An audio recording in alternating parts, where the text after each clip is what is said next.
அனைவருக்கும் வணக்கம்.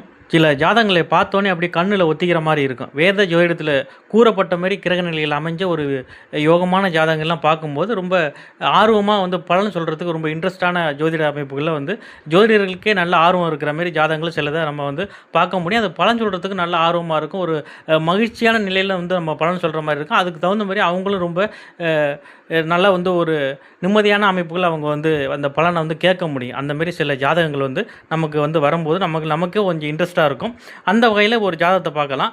பொதுவாக வேத ஜோதிடத்தில் 1, 5, 9 லக்கணாதிபதிகள் திரிகோணாதிபதிகள் ஒரு ஜாதகத்தில் 1, 5, 9 சொல்லக்கூடிய திரிகோணாதிபதிகள் தங்களுக்குள்ள கேந்திர கோணங்களில் தொடர்பு கொள்ளும்போது அந்த ஜாதகம் ரொம்ப ஸ்பெஷலான ஜாதகம் ஆகிடுது. அதுலேயும் உங்களுக்கு லக்னாதிபதியோ 5ஆம் அதிபதியோ இல்லை 9ஆம் அதிபதியோ ஆட்சி உச்சமாகி அவங்களுக்குள்ளே அவங்க தங்களுக்குள்ளே தொடர்பு கொள்ளும்போது ரொம்ப விசேஷமான ஜாதகமாக இருக்கும். அதை பார்த்தோன்னே நம்ம இந்த பலன்லாம் நம்ம ஈஸியாக நம்ம சொல்ல முடியும். அதை பார்த்து அவங்களுமே ரொம்ப வியப்பாயிடுவாங்க. ஆமாம் சார், நான் இப்படியெல்லாம் இருக்கிறேன்னு சொல்லுவாங்க. ஏன்னா லக்னாதிபதியோ 5, 9 கனெக்ட் ஆகும்போது ரொம்ப விசேஷமாக அவங்க எண்ணமும் செயலும் பெரிய லெவலில் இருக்கும். அதை நம்ம சொல்லும்போது ஆமாம், நான் அதில் தான் இப்போ ட்ரை பண்ணுறேன், நான் அந்த மாதிரி ஆக போகிறேன் அப்படி தான் அவங்க சொல்லுவாங்க. ஏன்னா அவங்களோட லட்சியம்லாம் ரொம்ப பெரிய லெவலில் இருக்கும். ஒரு சின்னதாக ஒரு தொழில் ஆரம்பிக்கணும், சின்னதாக போகணுங்கிற ஆர்வம் இருக்காது. பெரிய பிரமாண்டத்தை கட்டி ஆளணுங்கிற ஆசைங்கிறது அந்த ஜாதகத்துக்கு இயல்பாகவே பிறப்பிலேயே இருக்கும். அந்தமாரி ஜாதகத்தை தான் நம்ம இன்றைக்கி பார்க்க போகிறோம். இப்போ இந்த ஜாதகத்தை பார்த்தீங்கன்னா கடகராசி பூசம் நட்சத்திரம் 3ஆம் பாதத்தில் பிறந்திருக்காங்க. லக்னமாக வந்திருக்கிறது விருச்சிக லக்னம். இதில் பார்த்தீங்கன்னா லக்னாதிபதி செவ்வாய் 5ஆம் இடத்துல சூரியனோட வீட்டில் திக்பலமாக இருக்கிறாரு. இதில் பார்த்தீங்கன்னா சூரியனும் செவ்வாயும் பரிவர்த்தனையாக இருக்கிறாங்க. இது ஒரு விசேஷமான அமைப்பு. லக்னாதிபதி 10ல் தன்னோட நண்பர் வீட்டில் திக்பலமாயிரி அதோடு உங்களுக்கு பரிவர்த்தனையாகி உங்களுக்கு லக்னத்துக்கே வர்றாரு. இங்கே பார்த்தீங்கன்னா 5ஆம் அதிபதி குருவும் லக்னத்திலே இருக்கார். 9ஆம் அதிபதி சந்திரன் 9லேயே கடகத்திலேயே ஆட்சியாகி 5ஆம் அதிபதி லக்கணத்தில் இருந்து உங்களுக்கு 9ஆம் அதிபதியை பார்க்குறாரு. இது பார்த்தீங்கன்னா 1, 5, 9 கனெக்ட் ஆகிடுச்சு இல்லையா உங்களுக்கு. அதாவது 5ஆம் அதிபதி லக்கணத்துக்கு வந்துட்டார். 9ஆம் அதிபதி 9லேயே ஆட்சியாகி இதை உங்களுக்கு குரு பார்க்குறாரு, 5ஐயும் பார்க்குறாரு, 9ஆம் அதிபதி இடத்தையும் பார்க்குறாரு, 9ஆம் அதிபதியும் பார்க்குறாரு. லக்னாதிபதி 10ல் இருந்தாலும் பரிவர்த்தனையில் உங்களுக்கு லக்கணத்துக்கு வந்துட்டார். இங்கே 1, 5, 9, 10 இது எல்லாமே கனெக்டான ஒரு வலுவான யோக அமைப்புள்ள ஜாதகம். இதில் உங்களுக்கு சிவராஜ் யோகம் அப்படிங்கிற அமைப்பு இருக்குது. லக்கணத்திலேயே குரு இருக்குது. இது ராசியை குரு பார்க்குது. இந்த எல்லாமே வலுப்பற்ற அமைப்பில் இருக்கிறதுனால இது ஒரு பிரம்மாண்டமான ஜாதகம் அப்படிங்கிறதுல எந்த ஒரு மாற்று கருத்தும் இல்லை. ஆனால் ஜாதகம் நிறைய லட்சியங்களோடு இருக்கிறாரு. ஆனால் இதுவரையும் ஒரு பெரிய சக்ஸஸை இவங்களால் அடைய முடியல. அதுக்கு என்ன காரணம், இவர் எப்போ அடைவார் அப்படின்னு பார்க்குறதான ஜோதிடம். இப்போ நம்ம அதையும் பார்க்கலாம்.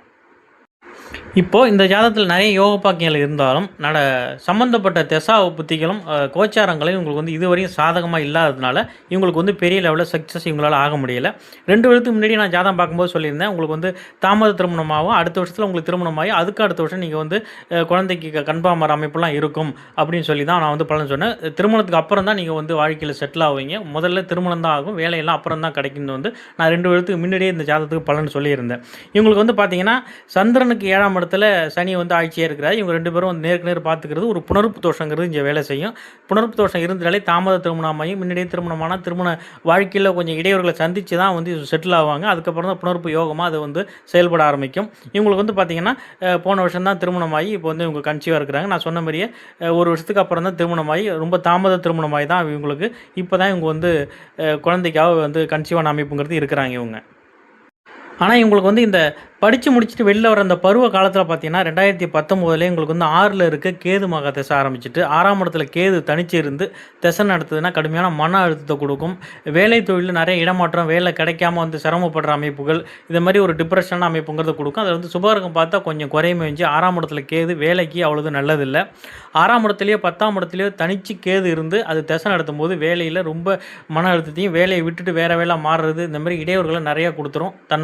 தன்னோட இலக்கை அடையிறதுல நிறைய சிரமத்தை கொடுத்து தான் அவங்க செட்டில் ஆவாங்க. 6ஆம் இடத்துல கேது இருக்கிறது வேலை தொழிலுக்கு அவ்வளோ சாதகமான அமைப்பு இல்லை. 6ஆம் இடங்கிறது அடி வயிறு, கிட்னி ஸ்டோனு, பித்தப்பை கல் இந்த மாதிரி அமைப்பெல்லாம் நிறைய ரிஸ்க்கை கொடுக்கும். சாப்பிடாம மன அழுத்தமாகி உடல் இழைக்கிறது இந்த மாதிரி விஷயங்களை நிறையா ப்ராப்ளத்தை உண்டு பண்ணோம். இதை பற்றி நம்ம ஏற்கனவே நம்ம ஒரு கம்யூனிட்டி லைனில் ஒரு போஸ்ட்டே போட்டிருந்தோம். 6ஆம் இடத்து கேதுவை பற்றி ஒரு வீடியோவை போட்டிருந்தோம். அந்த கேது தசை 2019 ஆரம்பித்து உங்களுக்கு 2026 இந்த ஜனவரி வரையுமே இந்த கேது தசை 7 வருஷங்கிறது நீண்ட திசையாக வந்து 7 வருஷம் நடந்தது. இந்த காலகட்டத்தில் கடகராசிக்கு கண்டக சனி, அஷ்டம சனியும் போணுது. கரெக்டாக அந்த ராசியும் இருளடைஞ்ச அந்த காலகட்டத்தில் ஜாதகத்துலேயும் வந்து இருளடைஞ்ச ராகு கேதுவோட திசையும் நடந்ததுனால இந்த ஒரு 7 வருஷங்கிறது இவங்களுக்கு அந்த ஒரு பெரிய லைஃப்பை வந்து கொடுக்கல. இவங்க முயற்சியில் எல்லாமே பெரிய லெவலில் சக்ஸஸ் ஆகாமல் திருமண அமைப்பும் இல்லாமல் வந்து ஜாதகர் வந்து முயற்சி மட்டுமே பண்ணிக்கிட்டு இருக்க ஒரு அமைப்புக்கு போயிட்டு இருந்தார். இப்போ நான் லாஸ்ட் இயர் சொன்ன மாதிரி உங்களுக்கு வந்து பார்த்தீங்கன்னா திருமணம் ஆகி இப்போ வந்து இவங்க கன்சீவாக இருக்கிறாங்க. முதல் குழந்தை ஆண் குழந்தைக்கான அமைப்பு இருக்குது அப்படிங்கிறது நான் வந்து சொல்லிட்டேன். ஏன்னா குழந்தைக்காரகனான 5ஆம் அதிபதி குரு இங்கே 5ஆம் இடம் எல்லாமே ரொம்ப நல்லா இருக்கிறதுனால இவங்களுக்கு வந்து ஆண் வாரிசு முதல்ல கிடைக்கிறது அமைப்பு இருக்குது. அதுக்கப்புறம் பெண் வாரிசு கிடைக்கிறது அமைப்பு இருக்குது. இதில் வந்து 2 வாரிசுமே கிடைக்கும். ஏன்னா உங்களுக்கு 5ஆம் இடம் 5ஆம் அதிபதி இதெல்லாம் நல்லா இருந்துட்டாலே உங்களுக்கு 2 காரத்துவ அமைப்பு உள்ள குழந்தைகளும் கிடைச்சாலும் இவங்களுக்கு முதல் குழந்தை ஆண் குழந்தைக்கான வாரிசுங்கிறது இதில் வந்து அடுத்து பிறக்க போகிற குழந்தை அது வந்து ஆண் வாரிசு தாங்கிறது ரொம்ப ஸ்ட்ராங் ஆகிடுது இதில் உங்களுக்கு. இப்போ வந்து பார்த்தீங்கன்னா இந்த கேது தசை உங்களுக்கு வந்து முடிஞ்சிருது. இந்த ஜனவரியோட முடிஞ்சு உங்களுக்கு வந்து சுக்கிர தசை ஆரம்பிக்குது. இந்த சுக்கிரன் வந்து பார்த்தீங்கன்னா 12ஆம் இடத்துல ராகுவோட சேர்ந்து ஆட்சியாகி தசை நடத்துறதுனால ராகுங்கிறது வெளியூர் வெளியிடம் பிரம்மாண்டமான மாட மாளிகையோட ஏசி காரு பங்களான்னு வாழக்கூடிய அமைப்பு வந்து இது கொடுக்க போகுது. ஏற்கனவே இங்கே வந்து லக்னாதிபதி 5, 9 ரொம்ப ஸ்ட்ராங்காகி 12ஆம் இடமும் ஸ்ட்ராங்காகி அந்த திசை வரும்போது இந்த ஆடம்பரத்தெல்லாம் இவங்களால் அனுபவிக்க முடியும். பல கோடி சம்பாத்தியம் பண்ணக்கூடிய அமைப்புங்கிறது இருக்குது.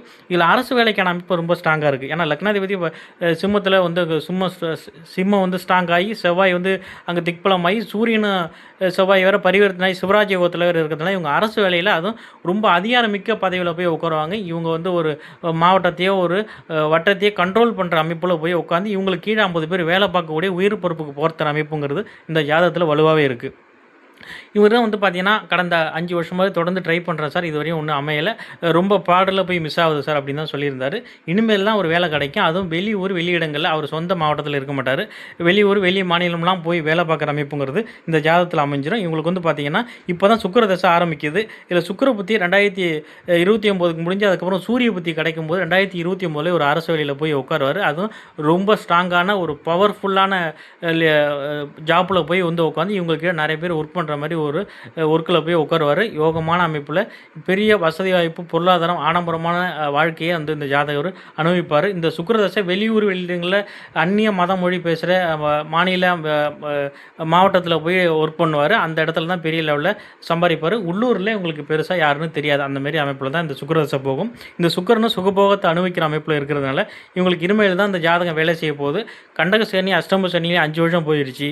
கேது தசையில் 7 வருஷம் அப்படிங்கும்போது இது ரெண்டும் ஒரு சேர நடந்ததுனால இந்த ஜாதகம் பெரிய லெவலில் பேசலை. இந்த ஜாதகம் இனிமேல் தான் யோகத்தை அனுபவிக்க போகுது. ஒரு ஜாதகத்தில் வந்து நல்ல யோகா அமைப்புகள் இருந்தாலும் நடப்பு தசா புத்தியும் கோச்சாரமும் கை கொடுத்தா மட்டும்தான் பெரிய லெவலில் வந்து வாழ்க்கை அமையும். அதுக்கு இந்த ஜாதகம் ஒரு பெரிய உதாரணம். இனிமேல் தான் இவர் வந்து ஒரு பெரிய அரசு வேலையில் போய் உட்காருவார் அப்படிங்கிறதுல எந்த ஒரு மாற்று கருத்தும் இல்லை. மீண்டும் நான் உங்களை ஒரு நல்ல தலைப்பில் சந்திக்கிறேன். நன்றி, வணக்கம்.